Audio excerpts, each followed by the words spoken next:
जय Gurudev and welcome to the channel Shlok by श्लोक।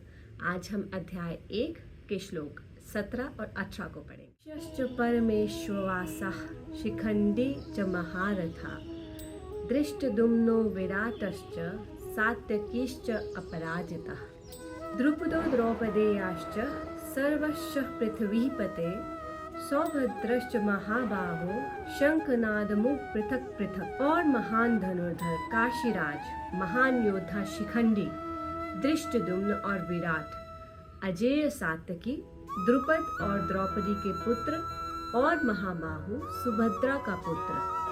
ओ राजन, इन्होंने अपने अलग अलग शंखों को बजाया। तो पिछले श्लोकों में हमने महान योद्धा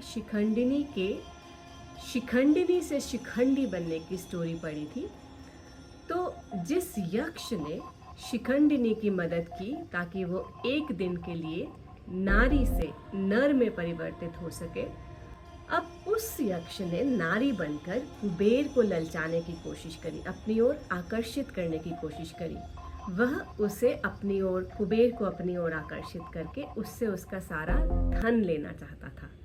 कुबेर को इस बात का पता लग गया और उसने गुस्से में आकर उस यक्ष को श्राप दिया कि तुम अब हमेशा नारी ही रहोगे।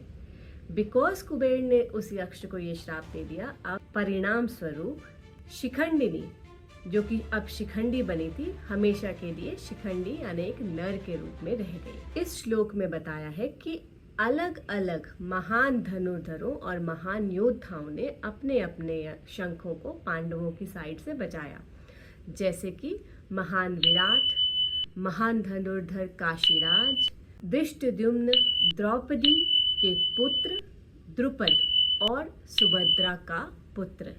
इस श्लोक में सुभद्रा के पुत्र को महाबाहो कहकर संबोधित किया गया है। क्या आप जानते हैं कि सुभद्रा के पुत्र यानी अभिमन्यु का वध महाभारत में कैसे हुआ था? आइए जानते हैं। महाभारत के युद्ध में एक दिन ऐसा हुआ कि द्रोणाचार्य, जो उनकी सेना के सेनापति थे उस समय, उन्होंने कौरवों की सेना को एक चक्रव्यूह में, एक चक्र की फॉर्मेशन में अरेंज कर दिया। अब इस चक्र फॉर्मेशन को भेदना, इसके अंदर प्रवेश करना और उससे बाहर निकलना, ये बहुत ही कम लोग जानते थे। और पांडवों की साइड पर जो ये जानते थे उनमें से एक थे अर्जुन। लेकिन उस दिन ऐसा हुआ कि अर्जुन को लड़ने के लिए, युद्ध के लिए, युद्ध भूमि महाभारत में अलग साइड पे किसी ने चुनौती दी और अर्जुन उससे लड़ने के लिए वहां चले गए। अब चक्रव्यूह को भेदने वाला, उसे जानने वाला कि उसके अंदर और बाहर कैसे आया जाए, पांडवों में कोई और नहीं था। तो युधिष्ठिर और सभी पांडव मिलकर ये विचार विमर्श करने लगे कि कैसे इस चक्रव्यूह को भेदा जाए, क्योंकि ये जो चक्रव्यूह था उसके अंदर घुस पाना उनके लिए बिल्कुल नामुमकिन हो गया था और धीरे धीरे ये चक्रव्यूह उनकी ओर बढ़ता जा रहा था। तो उनकी सब परेशानी देखकर, बातें सुनकर सुभद्रा के पुत्र अभिमन्यु ने कहा कि मुझे इस चक्रव्यूह में प्रवेश करना आता है। सबने पूछा तुम्हें कैसे आता है?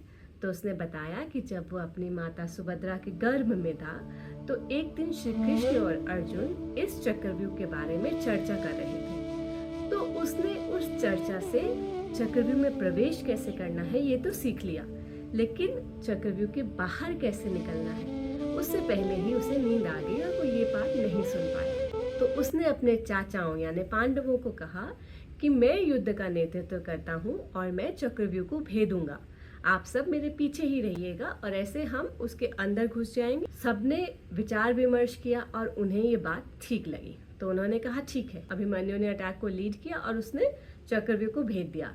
जैसे ही अभिमन्यु चक्रव्यूह में एंटर करता है, कौरवों की साइड का एक योद्धा जयद्रथ तुरंत चक्रव्यूह को बंद कर देता है।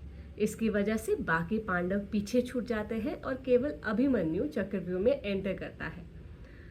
अब अभिमन्यु चक्रव्यूह में कौरवों की सेना के सभी महारथियों के सामने अकेला है and he is just 19 year old. फिर भी उसके युद्ध कौशल को देखिए, वो पूरी सेना को पूरी तरह डैमेज करता हुआ चक्रव्यूह में अंदर घुसा जाता है। उसके युद्ध कौशल की वजह से द्रोणाचार्य, कर्ण, दुर्योधन, सभी के सभी योद्धा जो हैं पूरी तरह से परास्त हो रहे हैं। कोई भी उसके सामने टिक नहीं पा रहा है।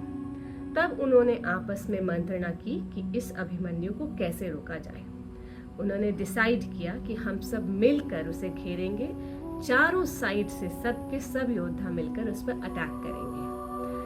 जब अभिमन्यु निहत्था था, उसके हाथ में कोई हथियार नहीं था, उस समय द्रोणाचार्य, कर्ण, दुर्योधन, दुशासन सब ने मिलकर उसके ऊपर अटैक किया। एक एक करके अलग अलग दिशाओं से उसके ऊपर तीर चलाए और इस तरह उसका वध हुआ महाभारत में। ये जो अभिमन्यु का वध था ये अधार्मिक था और जो युद्ध के नियम उन लोगों ने डिसाइड किए थे, पांडव और कौरवों ने, उन सब नियमों के अगेंस्ट था।